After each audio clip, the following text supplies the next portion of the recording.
conversa foi tão boa. Os assuntos que pularam aqui nessa mesa foram tão fantásticos que a gente não consegue terminar um programa só.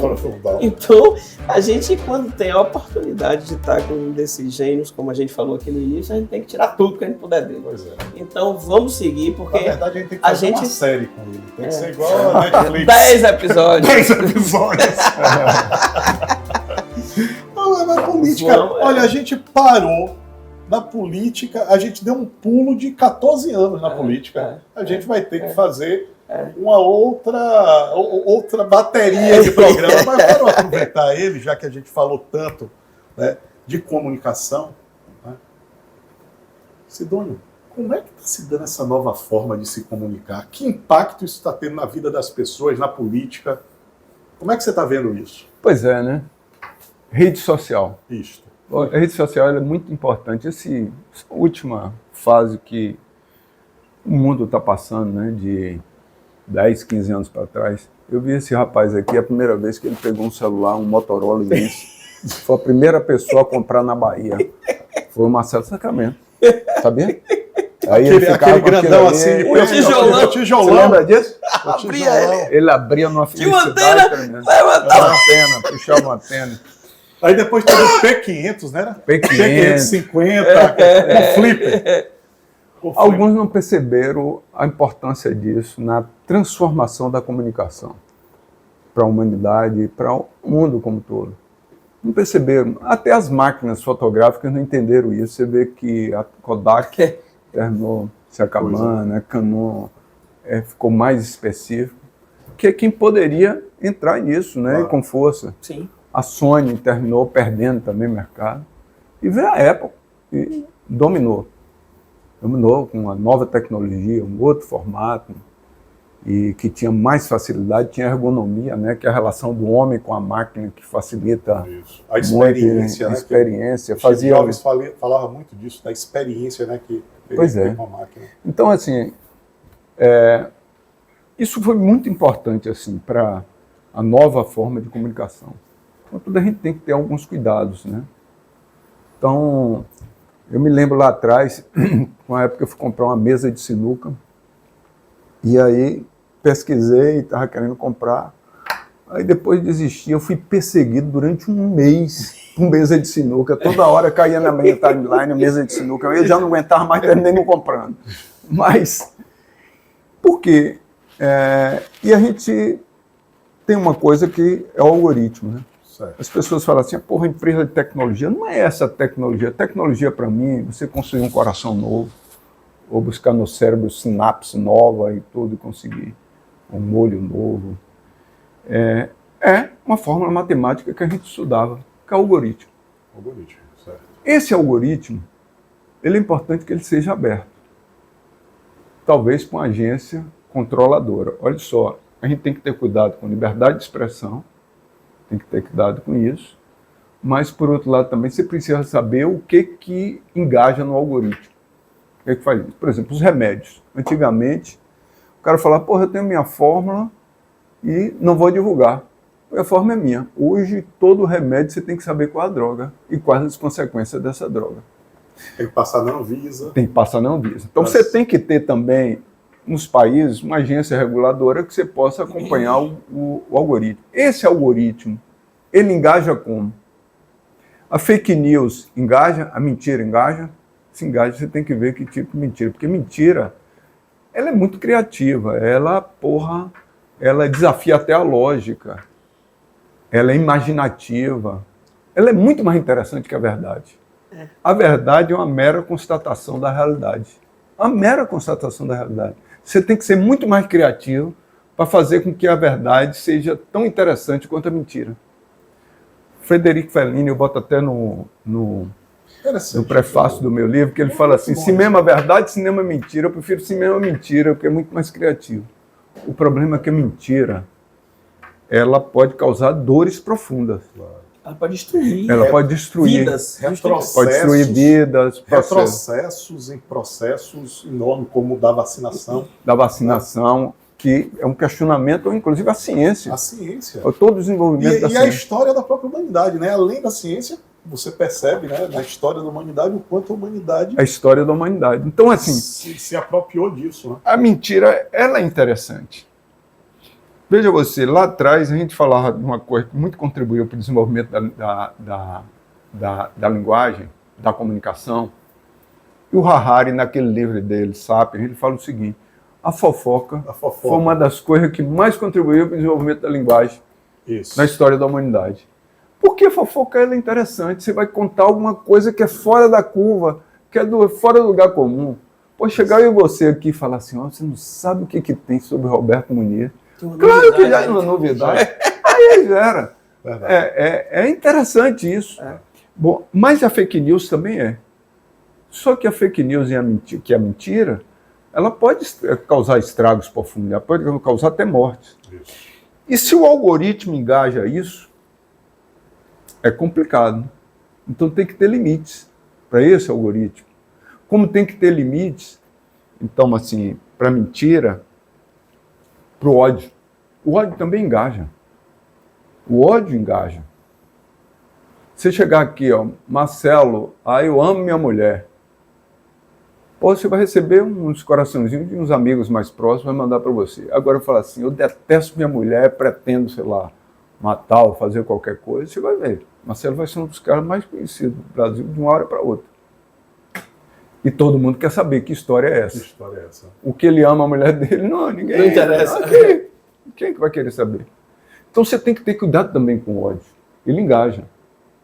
Então tem que ver se no algoritmo isso está acontecendo.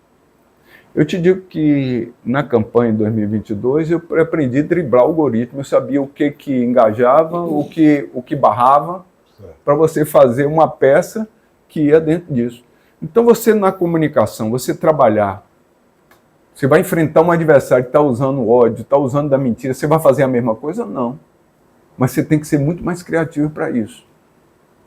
E os países precisam ter uma legislação. Estou falando dos países, não é o Brasil, não, é o mundo democrático como um todo. Precisa ter uma legislação que possa controlar isso. Vamos fazer uma abordagem aqui, sem analisar assim, na política no geral, mas estou falando assim, mais sobre a extrema-direita, que eu acho que é um problema. Com a derrota do nazifascismo, ela sumiu do mapa da política no mundo. Ela só volta com o advento das redes sociais. Não que as redes sociais não devem existir, claro que devem. Mas por quê? Porque ela atua na ausência, não na presença. E atua com esses elementos do ódio, com a mentira, que tudo isso flui. Então é importante isso, que o algoritmo seja aberto. Esse é um aspecto importante. Uma outra coisa que... Só quero aproveitar isso, porque está tendo esse debate agora no Congresso sobre a inteligência artificial. Você está trazendo o âmago do debate da inteligência artificial. E eu só quero, assim, complementando, e concordo plenamente com o que você está falando, eu queria complementar, é que a gente tem que ter só um cuidado. Que a gente não mate o desenvolvedor. Que a gente saiba controlar o usuário. Aquele que usa aquele mecanismo para o mal, certo? Porque é tipo assim, você faz a fissura do átomo. O cara que fez a fissura do átomo não necessariamente fez para a bomba, certo? Então, tem muita tecnologia que ele nasce para um propósito e alguém usa contra a humanidade, contra uma pessoa. Então a gente, assim, eu acho que a gente precisa fazer esse debate, principalmente porque hoje, né, há um mercado muito grande crescendo na parte de desenvolvimento com a inteligência artificial. Isso. E que o mundo não sabe como controlar. E a gente precisa ficar olhando para o que o mundo está fazendo, para a gente aperfeiçoar, mas sem correr risco de perder, assim, essa corrida, né? Porque é uma corrida que a gente não vai voltar mais atrás, não vai deixar de ter esses elementos.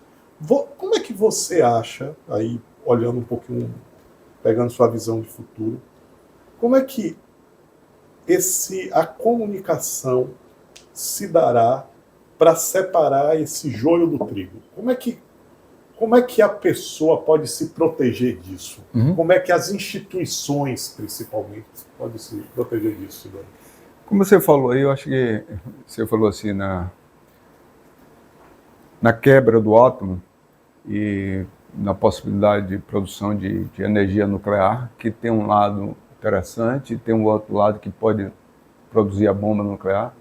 Se você assistiu Oppenheimer é um filme de quase 3 horas de duração, que tem um diretor, que o diretor hoje que eu mais gosto, que é o Christopher Nolan, que ele faz Interestelar, que eu não sei se ele viu, ele pegou um cientista e que tudo tem um embasamento científico para isso. Você precisa assistir Interestelar. Eu assisti Oppenheimer. E Oppenheimer é o paradoxo e o dilema que ele vive, que um grande cientista, e com o dilema de saber que todo esse estudo poderia gerar uma bomba e matar seres humanos.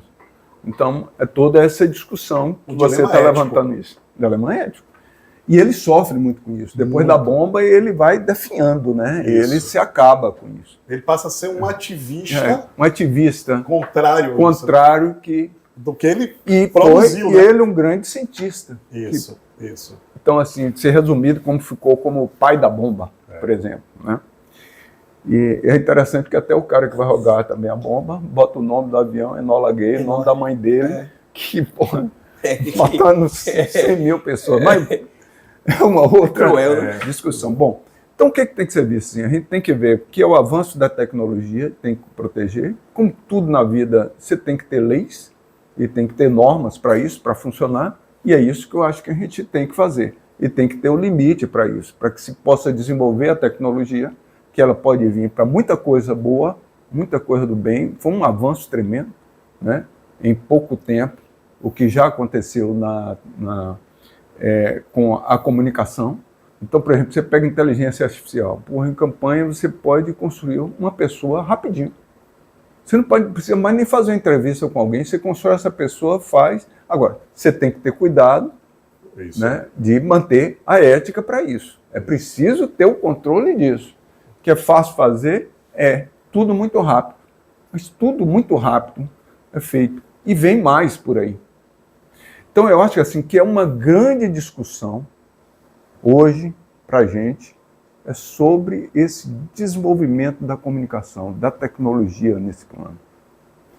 Né? Então, e ter os cuidados devidos. Então, assim, como o clima, né, as condições climáticas que a gente estava discutindo há pouco, pode acabar com o planeta, a fome com a humanidade que comentamos aqui, a fake news pode também acabar com o mundo democrático. E a gente tem que ter esse cuidado, essa proteção. É interessante também, quando a gente vê a nossa timeline, até para as crianças, a gente tem que ver qual o limite que você tem que ter o celular. Porque tem crianças usando o celular em sala de aula, ou em casa, isso. Você fala assim, tem uma quantidade de informação grande. Mas hoje o segredo é a triagem que você tem que fazer para que informação é essa. Claro. E uma outra coisa também com os algoritmos... informação não é conhecimento, né? Pois é, não é conhecimento. Você pode gerar conhecimento com informação. Né? É igual a dado. A informação dado não é informação. Não dados... é conhecimento e pode ser deformação. E aí, das pessoas. Isso aí. Aí está o risco, né? Aí está o risco. E muitas vezes o jovem, ou que seja, ele gosta de uma coisa, ele só recebe as informações sobre isso. E o mundo dele termina ficando limitado nisso. Então, se você pesquisa uma coisa, você faz uma coisa, na sua timeline só tem informação sobre aquilo. Você não amplia para ver outras coisas. Então, se você não tiver cuidado, não tiver capacidade para isso, pode gerar sérios problemas. Agora, imagine uma criança. Imagine um jovem. Então, a gente vai precisar fazer isso. E tem alguns países, na Finlândia e tudo, tem dado limite ao celular para ver como fazer isso. Como a gente ter essa informação. Ou seja, voltando à sua colocação, Roberto, de como a gente pegar a tecnologia e saber usar bem ela. O saber usar bem e para o bem. É isso que a gente tem que aprender. Nós, seres humanos, temos que aprender isso e saber como trabalhar. Então, isso em todas as áreas. E no marketing também. Certo. No marketing também você vai construir uma pessoa que vai falar com a mesma voz do outro, Né? Você pode mudar a voz, botar uma voz numa pessoa, você pode construir essa pessoa, você pode fazer tudo. Mas se não tiver um limite para isso, você pode inventar coisas. Mas se for para fazer para o bem, para fazer um negócio, porra, facilita, diminui custo, né? Contribui muito.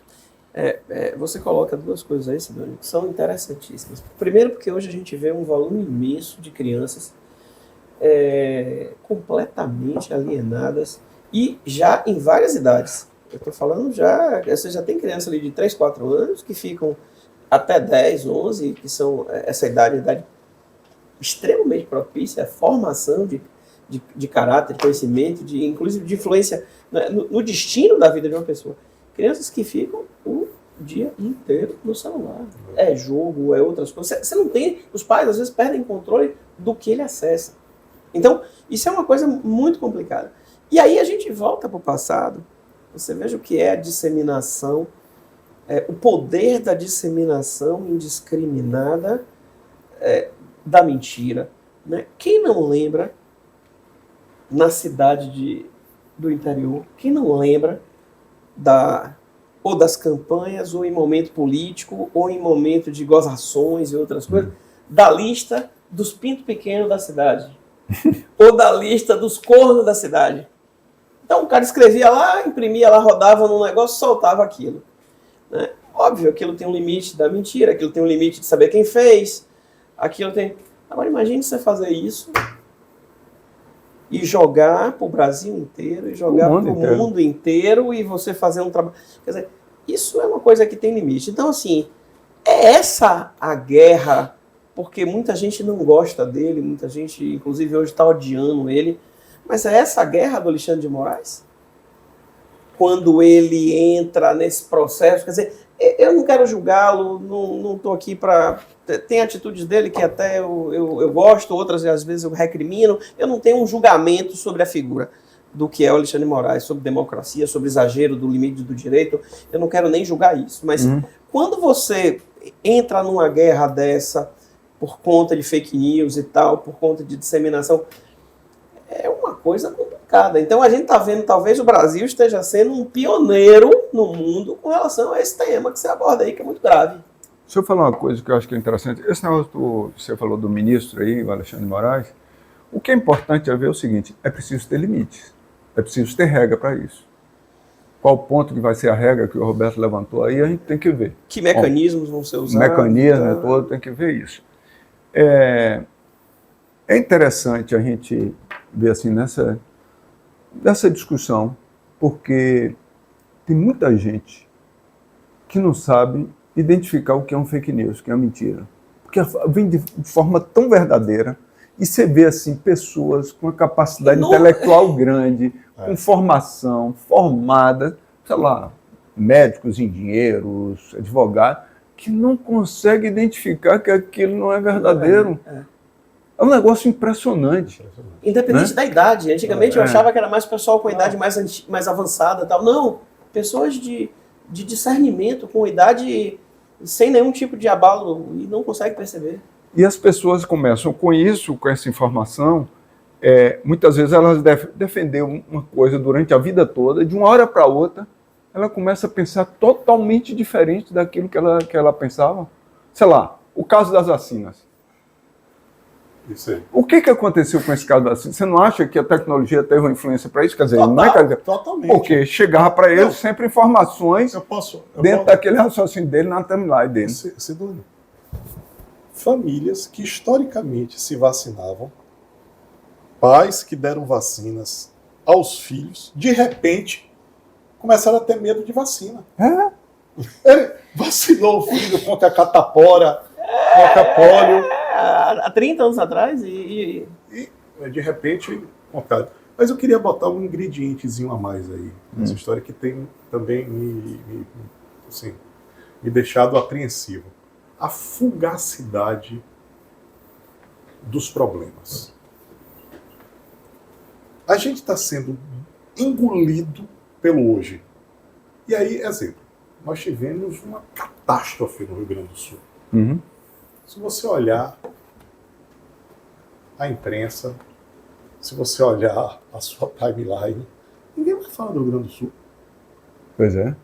Não, é inacreditável como... Tudo resolveu? Ninguém mais sabe o que está acontecendo no Rio Grande do Sul. Você precisa ir buscar. Teve um momento em que você era capturado pelo problema.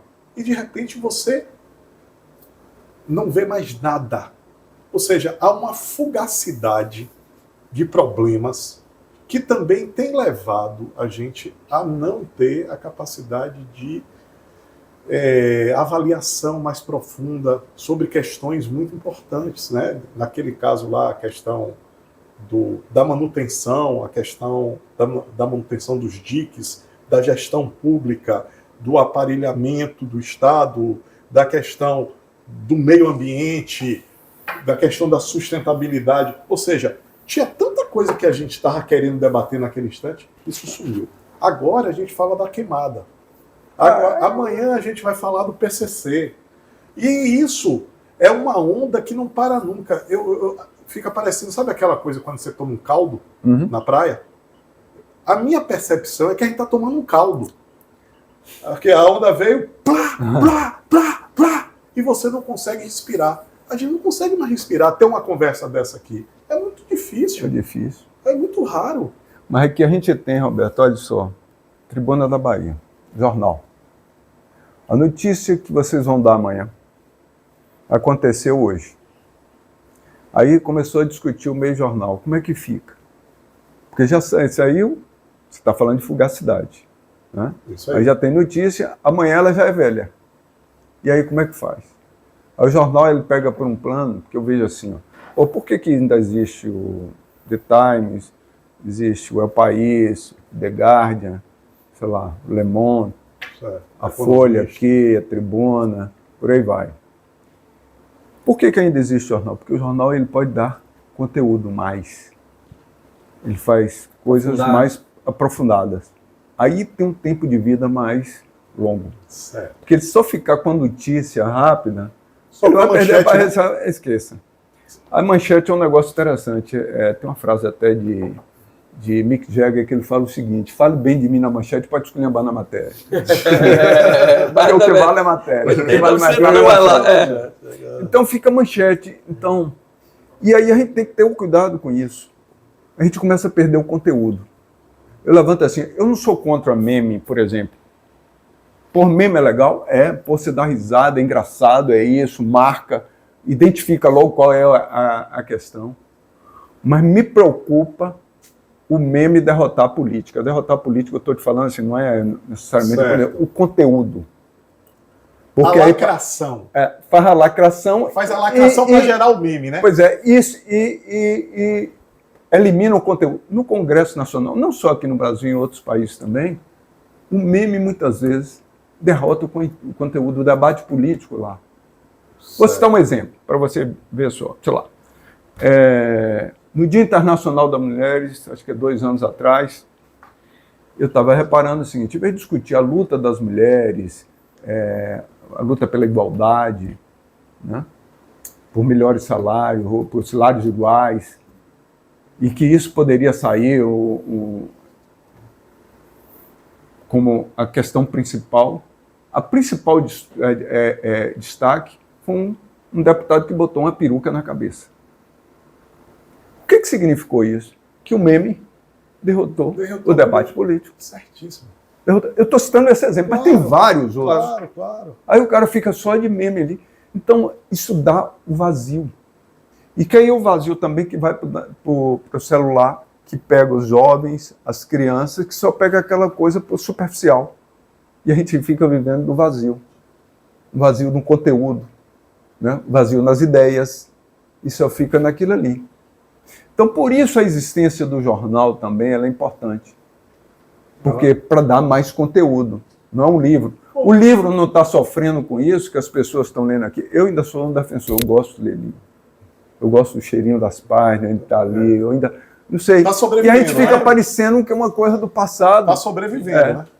Até quando ninguém sabe.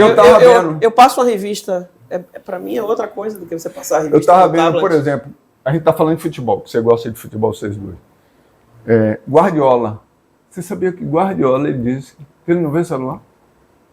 Ele tem o celular dele, faz a ligação e ele ainda usa SMS. Guardiola, que é o considerado o melhor técnico do planeta. Ele, quer dizer, ele já vê qual o cuidado, não deveria ser assim, mas o limite dele é esse. Ele não quis. Eu não estou aqui defendendo a tese não usar, eu acho que a gente tem que usar. Mas estou dizendo assim, tem casos como esse. Então termina tendo um contraponto até exagerado. Mas a gente tem que buscar um equilíbrio. A gente tem que ver como é que vem a tecnologia e como a gente tem que utilizar a tecnologia. Isso aí. Eu acho que isso o culpado é Marcelo, que foi o primeiro a usar o celular. Pois é. Esse cara... Com aquela antena preta que Mas, olha, Sidônio, primeiro a gente agora vai chegando no final. Mas antes disso, Sidônio, tem uma lembrancinha aí, uma lembrança para você. Opa! A canequinha que eu tava aqui, ó. Pode com o meu nome para isso? Personalizado. Personalizado. Para você tomar um chazinho. Aqui o segredo é o seguinte, você lembra a canequinha do Jô, né? Que, que a gente ficava curioso sabendo o que eles bebiam lá. Ali? O que ele bebia ali? Vai falar disso. Hoje a gente só bebeu água. E aí a gente vai para o final do programa, que são algumas perguntas daquela que você responde de bate-pronto. Vamos lá. Para 2, 3 palavras, né? E aí, no final, você deixa uma mensagem. Você tem muita coisa ainda para fazer, você ainda é muito novo, mas da vida que você viveu agora, né? O que é que você deixaria de mensagem aí para essa turma nova, para os publicitários novos, para o brasileiro de uma forma geral, né? Para o baiano e para o brasileiro de uma forma geral. Então, vamos começar.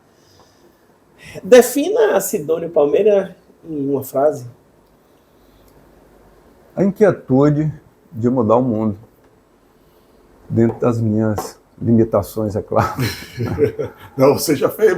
Se você não mudou, fez muita gente tentar mudar, viu? Vou mudar o Bahia também. Ó, qual foi o melhor slogan que você viu em campanha, o que você criou? Não, acho que o que mais marcou foi a panelinha, né? Panelinha? A panelinha, eu acho que marcou, né? Foi uma eleição que ninguém esperava e transformou totalmente, né? Acho que isso... Como era o jogo? Como era? Você não era slogan, era a panelinha. A essência era a panelinha, não era bem slogan, né? Entendi. Era panelinha no ano. A ideia é a força, né? A ideia é a força. Eu acho que isso foi uma marca grande, né? Para ter feito várias campanhas, mas essa foi surpreendente. Mudou no estado, foi novidade no Brasil inteiro. Ninguém acreditava que fosse acontecer. Um projeto. Eu acho que esse é o projeto do Brasil da Esperança, né? Porque é um momento que a democracia estava em jogo e da gente ter um Brasil melhor, de acreditar. E eu acho que esse governo é um governo um pouco de reconstrução. E que vem novos passos para isso dentro do modelo democrático. Como é que você lida com a crítica? Lidar com a crítica é sempre difícil, né? Mas é onde você tem o maior aprendizado. É difícil, né? É, difícil. Muito difícil. Não é para qualquer um lidar com crítica. Qualquer pessoa, porque você está num raciocínio e depois ter que entender, compreender, ver que você está errado. E ter humildade para recuar. Ter humildade para recuar e ter a grandeza de reconhecer o seu erro. Isso. E muitas vezes até agradecer aquela pessoa. Né? Pois agradecer por isso. Né? Minha mãe dizia um negócio que eu acho que é interessante, né? Além de balançar a roseira. Além de balançar a roseira, que ela dizia o seguinte, que não é para sempre Deus consente. Ou seja, você cometer um erro, tudo bem. O que não dá para você ficar cometendo sempre. Dentro de uma forma religiosa dela, mas eu acho isso bem interessante. Que não é para sempre Deus consente. Você já falou um pouco sobre isso aqui, mas a mentira é criativa? É o que existe mais criativo é a mentira, né? Ela é criativa, ela desafia a lógica, ela é imaginativa, ela vai longe. É fácil você curtir a mentira. você gostar, se apaixonar pela mentira. Muitas vezes uma criança que as pessoas dizem assim, quando a criança inventa e tudo, essa criança é inteligente, ela tem imaginação, né? Tem imaginação grande, fértil. Mas a mentira, ela traz estragos profundos. Não sei se posso falar um pouco. Uma vez eu estava sozinho no café da manhã, fiquei pensando. E comprei uma aveia, eu sou meio naturalista, e ele sabe, o Roberto sabe disso. Um dia a gente tem que contar essa história. Você me levou uma vez para almoçar no restaurante. No restaurante, aí natural. Aí comprei uma aveia que ela dizia assim, aveia sem glúten. Era maior do que a marca da aveia. Eu comprei por isso. Aí depois eu fui pesquisar, nenhuma aveia tem glúten. Então eles usaram o da verdade para me enganar. Já tem uma música de Caetano, né, que usa da mulher da verdade para enganar. Eu fui enganado pela verdade. Eu comprei porque era aveia sem glúten, mas nenhuma aveia tem glúten. Como assim? Você pode usar a verdade para enganar. Você pode usar. E aí eu estava sozinho, não tinha o que fazer no café da manhã. Fui pensar, falei assim, deixa eu pensar aqui um pouquinho sobre a mentira. Qual o problema da mentira? Aí eu falei assim, bom, meu problema da mentira é a ética. É a ética que é o problema com a mentira. Eu falei, então vou tirar a ética da mentira. Aí tirei. E deixei ela sem ética. Porra, ela é encantadora, velho. Ela é encantadora. Ela tem tudo, te oferece tudo. Ela é criativa. Criativa, imaginativa. Ela entrega tudo que você precisar. Você precisar. Aí depois, curti um pouco, estava tomando meu café. Aí peguei a ética, botei de volta nela e me afastei. Porra, não dá. Não dá. E a verdade, você tem que fazer com que ela seja interessante. E para isso, você precisa de criatividade para isso. Mas quando eu estou falando de criatividade, não é só o publicitário ou o marqueteiro. São todas as pessoas. Ou seja, a gente precisa ter um movimento de engajar as pessoas pela verdade. Pela verdade. E não usar a verdade para enganar. Isso. Porque esse negócio de botar aveia sem glúten, eu fiquei de cara. Eu falei assim, porra, fui enganado. Quer ver uma outra coisa também? Que você usa com a verdade, quer dizer, com imaginação? Na época da pandemia, eu fui assim muito ao supermercado, né? Aí eu gosto de comprar aqueles ovos de granja natural, pá. Aí comprava os ovos, né? E como, porra, você tá lá em casa para ver... Também, um dia a gente conta a história da minha. Aí eu comprei o ovo, né? Chega lá, não que eu vou ver uma dúzia, né? Porque 6 era um preço que eu achava que estava bem maior do que a dúzia. Comprei. Não que eu fui ver, só tem 10 ovos. Não tem 12. Não tem 12. Você sabia disso? Então, na sua imaginação, se a metade está 6, teoricamente, o outro vai ter 12. São 10. São 10. Então, quer dizer, tem uma outra coisa que está enganando a tua imaginação. Isso. Porque na você sua cabeça comprando é uma mais. 12 de ovos, aí você acha que é mais barato. Pega aqueles ovos que dito de grande para você ver se não são 10. Aí eu me atentei para isso, quer dizer, eu fiquei de cara, velho. Falei assim, e você imaginando que são 12, porque você nunca para pensar e você não vai contar. Não, ali é uma dúzia. Olha se são 12. Então é isso, a mentira. Estou contando aqui um caso mais simples, mas ela é imaginativa, ela é criativa, ela, porra, é demais. Quantos produtos você tem a mesma embalagem que o pessoal diminui a gramatura e diz que diminuiu a gramatura, mas como você vê a mesma embalagem, a sua percepção que é igual. É que você está comprando a mesma quantidade. A mesma quantidade. Isso. E o pior é que, como a metade, aí o outro é metade, teoricamente, né, que tem. Sim. Então deveria ser 5. Como é que você faz a embalagem de 5? Na verdade, o outro são 6. E o que aí joga você achar que é 12. Imagine que coisa interessante. Descobri isso na pandemia, uma coisa boa da pandemia que eu percebi isso.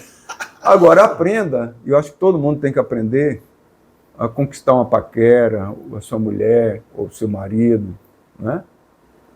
Com a verdade. Sendo criativo com a verdade, porque alguns conquistam com a mentira, inventando coisa, ou dizendo que ele é isso, ou que ele é aquilo, sem ser. Ó, eu falo sempre, viu, Silvano, a verdade é dura, mas é duradoura. É, duradoura. Ela é duradoura. Ela é dura, mas é duradoura. Mas eu quero saber, um hábito. Um hábito, né? Pedalar. Adoro pedalar. Eu tenho uma bicicletinha, aquela pequenininha chamada Ombrombo, tem uma bicicletinha assim inglesa que eu fico desviando para buscar o equilíbrio. A idade vai chegando, né? E a gente precisa de equilíbrio. Eu adoro isso. Acho que dá um sentimento de liberdade interessante pedalar. Imagine você se equilibrar em 2 rodas. Você já parou para pensar? Porque a gente não para. Se parar, a gente fica com medo. É incrível, né? É um equilíbrio. E que a física dá um sentido, né? Você está em movimento. A velocidade é segura. Eu acho muito interessante assim, o prazer de pedalar. Eu gosto muito assim. Publicitário, Sidônio, tem uma rotina? Eu acho que ninguém vive sem rotina. A rotina ela pode gerar até a depressão, mas todo mundo precisa um pouquinho de uma rotina, né? É o que dá um pouco o equilíbrio na vida. A forma de se alimentar, eu tenho muito cuidado assim com a alimentação e gosto com isso. Porque é o seguinte, tem a máquina nossa, né, que poucas pessoas conhecem da anatomia. Eu vejo tanta gente, bicho, um médico inclusive, que come mal. Eu olho para qualquer pessoa que está comendo, eu sei exatamente se ela está comendo bem ou mal, ou ruim. Se ela está comendo sem proteína devida, ou se está comendo com muita proteína, muito carboidrato. Eu tenho esse cuidado e eu acho isso interessante, assim, mas você ter uma rotina, isso é uma forma também de dar prazer, né, de trazer felicidade. A rotina demais também é ruim. Né? Você também tem que saber como dosar, mas a rotina traz equilíbrio. E ninguém vive sem equilíbrio. Falar em equilíbrio, você sempre passa uma imagem de uma pessoa serena.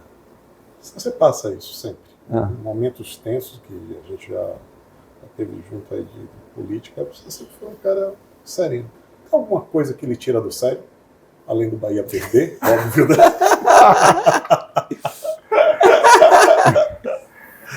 Tem, né? Claro que tem muita coisa assim que você se perde, né? Bahia perder é uma coisa, né? Porra, você fica agora mesmo perder pro Flamengo, acomodado e perdendo, como assim? Eu acho que tudo que... Talvez o acomodado doa mais do que o perder. Né? Eu sou muito assim, eu gosto muito assim da disputa, de ir para cima, de acreditar que vai conseguir. Eu me lembro quando eu era pequeno, lá em Conquista, tinha várias poças d'água quando eu ia para a escola, né? E eu ficava pulando a poça. E toda vez que chegava uma poça, que eu ficava assim, não sei se vai dar, não sei se vai, não sei se eu consigo ou não. Geralmente eu não conseguia cair na poça. Mas todas que eu ia com segurança, com certeza eu pulava do outro lado. Não só porque a poça era menor, uma e a outra maior. Mas eu digo o seguinte, a segurança, né, a firmeza, você acreditar, é um primeiro instrumento para você conseguir. É você acreditar. Em qualquer coisa. Porque a dúvida lhe derrota. A dúvida já é um instrumento para você ficar na vacilação. E essa vacilada pode te prejudicar muito. Muitas vezes, quando você vai falar em público, um conselho que eu dou para outros jovens que vão falar, não queira falar mais do que você sabe. Fale o que você sabe. Você está ali pelo que você sabe. Se você quiser falar mais do que você sabe, com certeza você vai errar. É político em debate, né? Não entende que no debate assim, aí ele quer falar isso, aquilo, ele fica inseguro. Pô, fale com segurança tudo. Seja seguro. Acredita que você vai dar certo. Vai dar. Por que você quer ser mais do que você é? Por que isso? E você não vai conseguir. Então eu vou dar entrevista para vocês aqui, aí eu vou ficar procurando palavras. Pô, se eu for fazer isso, pô, você vai reconhecer, falar, porra, aquele cara ali não é nada, mas é o que ele sabe. Eu sou isso. Né? Aquele menino que pulava a poça lá em Conquista hoje é um homem realizado? Enquanto a vida... Como é que tem um ditado que diz o seguinte, né? Enquanto... É indígena, né? Quanto tem bambu, tem flecha. Né? Enquanto a vida, a realização para ser feita. Acho que tem muita coisa que a gente pode fazer. Eu sempre assim, desde pequeno, e aí por isso que eu não segui a profissão, de pensar no mundo, nas coisas, sabe? Acho que no mundo assim tem tanta coisa. A gente defender mais o meio ambiente, lutar mais por isso, buscar um mundo com as pessoas melhores. tentar ver esse modelo de desigualdade que tem, de ter 733 milhões de pessoas passando fome. Eu acho que tudo isso vale. E no dia a dia, na relação, né? Ter mais amigos. Amigo, diga-se passagem, dá trabalho. Né? Eu mesmo, muitas vezes, eu tenho medo assim, de ter amigo novo, porque você vai ter mais trabalho, mas por outro lado também tem coisas boas. Então, construir amizade, construir admiração, admirar as pessoas. Acho que tudo isso, assim, eu acho que a gente ainda precisa. E entender uma coisa, muita gente está querendo ser novo, acha que a felicidade é ser novo. É entender cada momento da vida. A vida ela é cheia de etapas, inclusive ela é uma etapa. Os budistas dizem o seguinte, que a morte ela é inexorável e a gente nunca se prepara para ela. E aí tem aquele filme Nosferatu, que ele não morria, todo mundo morria com a peste lá na época na Europa, e Nosferatu, que era o vampiro, não morria. E ele entrou em crise, porque os amigos dele, ele foi perdendo os amigos, perdendo todo mundo, e ficava vivendo, quer dizer, tudo que é demais. Né? E aí eu vou citar minha mãe mais uma vez, que ela diz o seguinte, sabe qual é o segredo da longevidade, meu filho? Nunca se sacie. E quando ela falava de saciar, não é só na alimentação, não, em tudo na vida. Inclusive no programa aqui, que tem que terminar, porque se saciar, todo mundo vai já achar que eu sou um chato. Sidônio, uma música, rapidinho. Pá. Uma música rapidinho? Pô, tem tanta música que eu gosto. Sim, mas de um cantor aí, quem é um baiano assim que você... Porra, Raul Seixas é sempre marcante, né? Porra, pra mim, na minha juventude, metamorfose ambulante, eu tô puxando Raul, mas adoro vários, né? Caetano. Um livro.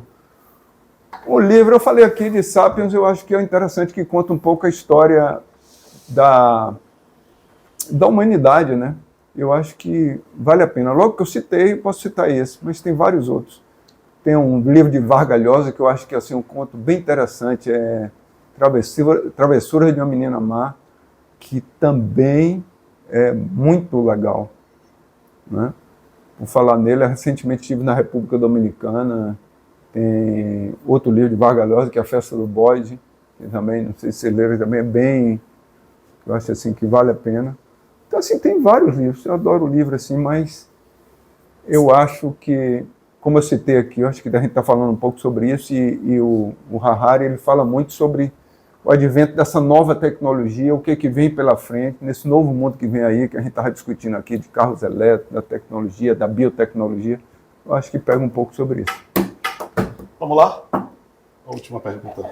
Você deixa pra gente aí uma mensagem, né? Deixa essa mensagem. Deixa uma mensagem para os jovens, deixa uma mensagem para os estudantes de publicidade, deixa uma mensagem aí para o povo baiano, uma mensagem para o povo brasileiro. Eu acho que a mensagem assim, é acreditar. Acreditar que você pode fazer alguma coisa. O menor que seja, né? Você vai fazer assim, o seu mundo melhor no seu entorno ou com outros, mas que a gente acredita em fazer alguma coisa. Porque essa vida ela é uma passagem, né? Uma passagem curta.